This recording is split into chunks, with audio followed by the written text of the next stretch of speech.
فيلم النهارده هو فيلم هيل هول اند اكشن. فيلم النهارده احمد يا مصطفى من احلى الافلام اللي كانت في موسم الهالوين، لان الفيلم ده كان مختلف عن اي فيلم تاني وما لقيتش حد اتكلم عنه كتير، فقلت انا اتفرج عليه واقول لك تشوف الفيلم ولا لا بدل ما تضيع وقتك. انا اتفرجت بدالك وهقول لك الفيلم يستحق المشاهده ولا طلع اونطه. ولو دي اول مره تشوفني يا تامر فانا سام، وده كابوس سام اللي هقدم لك فيه مراجعات لافلام ومسلسلات عالميه ومصريه. فالنهارده الفيلم مختلف شويه لان الفيلم النهارده عباره عن جريمه وغموض واثاره. يلا نخش على القصه عشان نشوف الاحداث بيدور فيها ايه يا شيبو. قصة الفيلم بتاعنا بتدور في ألبانيا وبالأخص سنة 1957. الفيلم بيبتدي على السيس بياخد طفل صغير وبيروح ناحية الكنيسة وهو شكله بيهرب من حاجة، وبيطلع خنجر وبيستعيذ بالله من الطفل ده وبيقول له يا رب خلصنا منه. وهو لسه هيقتل الطفل في 2 ضباط بيخشوا عليه الكنيسة وبيقتلوه قبل ما يقتل الطفل. وبعد كده بنعدي 30 سنة على القصة دي، وبعد كده بنشوف البطل بتاعنا وهو رايح الكنيسة دي عشان يحقق في قضية كبيرة اختفى فيها كذا سيدة من المكان بتاع الدير ده. وبيبتدي البطل بعد كده في حل لغز القضية دي خطوة بخطوة واحنا بنكون معاه. القصة فيها غموض وهي قصة بوليسية أكتر ما هي رعب. هو الفيلم مفيهوش جامب سكير كتير. الفيلم هنا هياخدك في قصة فيها ألغاز وفيها غموض، هتبقى مشدود للقصة أكتر ما أنت مستني الرعب. رتم الفيلم بيبقى هادي لكن في تطور في الأحداث. احنا بنشوف حاجات بسيطة ومشاهد بسيطة، بس كل مشهد بيضيف لنا معلومات جديدة. مفيش مشاهد محطوطة كده حشو على الفاضي. أنا شايف السيناريو كان موفق جدا برغم اللي هو عنده مشاكل في الفصل الأول وفي الثاني، لأن الفصل الأول وفي الثاني في الفيلم تحس فيه كليشيهات كتير، لكن بتبقى ماشي مع القصة وعايز تعرف هو الحدث اللي في الآخر ده هيبقى عامل إزاي. احنا مش عارفين الطفل اللي كان في الأول ده هل هو الظابط ولا لأ. طبعا احنا بنعرف قدام في الفصل الاخير بنبتدي نعرف، او قبل الفصل الاخير، بس انت طول الفيلم بتبقى عمال تدور هو كده ولا كده، هو طيب ولا شرير. وده شيء كويس جدا في كتابة الشخصيات في الفيلم ده بالذات.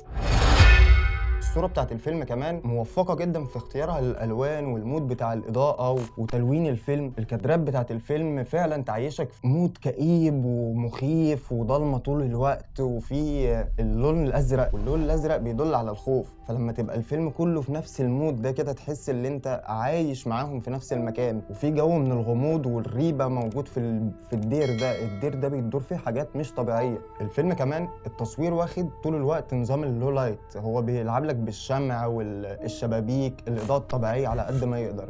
مفيش مصدر ضوء قوي طول الفيلم. هتلاقي الفيلم كله طبعا انت شايف في كل حاجة كويس، بس هو عامل لك فعلا مود العصر بتاعه، اللي هو الكنيسة دي بعيدة جدا ما فيهاش كهرباء، فطول الوقت الشمع هو اللي قايد. طبعا في كونتراست جميل جدا ما بين الشمع وما بين الجو العام الازرق. وانا حاسس ان الفيلم ده متلون بدافنجي ريزولف، مش عارف ليه بس احساسي، الله اعلم طبعا هو معمول كده ولا لا. الموسيقى في الفيلم كمان ما تحسهاش كتير قوي طول الوقت، يعني فاهم، هي عامله زي بطانه كده في الباك جراوند طول الوقت، بس هي هاديه جدا. وعايز اقول لك بقى من اول الفصل الثالث كل حاجه بتتشقلب، وده كان احلى جزء في الفيلم. الفصل الاخير من الفيلم مختلف تماما يا احمد، ما كانش فيه حاجه كليشيه بصراحه. يعني اخر فصل في الفيلم ده يخليك تقول على الفيلم اللي هو تصدق لا انا ما ضيعتش وقتي. عارف لما تكتب حاجه كده ما اتكتبتش قبل كده ومحدش صورها؟ ده كان احساسي في الفيلم، لان جيت عند نقطه معينه وقلت خلاص هو اخره كده زيه زي بقيه الافلام، بس فعلا كسر الحته دي وعداها وعمل اللي احنا كنا مستنيين نشوفه في افلام كتير قوي بتدور في نفس السكه دي. في الفصل الثالث هتلاقي كذا لقطه كده تقشعر لك جسمك. يعني في لقطه كده لما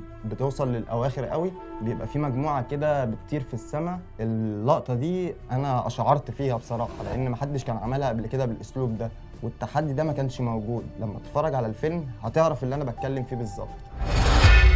مونتاج الفيلم كمان كان حلو جدا، انا اتبسطت بالمونتاج وما كنتش حاسس بيه.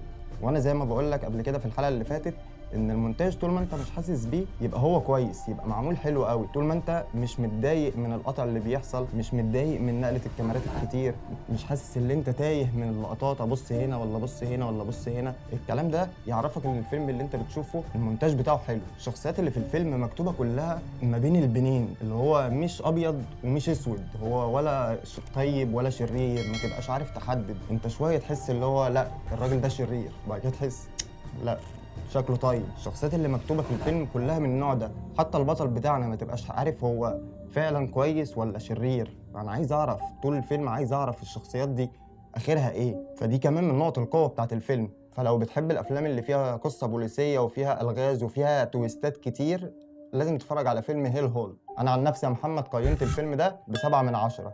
انت كمان خش اتفرج على الفيلم وقول لي تديله كام من 10، وانزل اكتب في كومنتات هل شفت الحلقات اللي فاتت ولا لا. ولو لسه ما عملتش اللايك يا هيما وما اشتركتش من المره اللي فاتت، عيب عليك اشترك دلوقتي، عشان انا عملت فيلمين لحد دلوقتي، القرين والخناس، موجودين هنا على القناه، افلام رعب مصري بس معموله بجد. اتفرج عليهم وقول لي رايك يا عمرو. وما تنسيش الاشتراك يا نوره، وعايزكم تنزلوا كلكم كده على صندوق الوصف، هتلاقوا الفيسبوك وانستجرام وتيك توك، اشتركوا هناك عشان في جديد كل يوم. كان معاك سام من كابوس سام، واقوى مسا عليك يا شبح.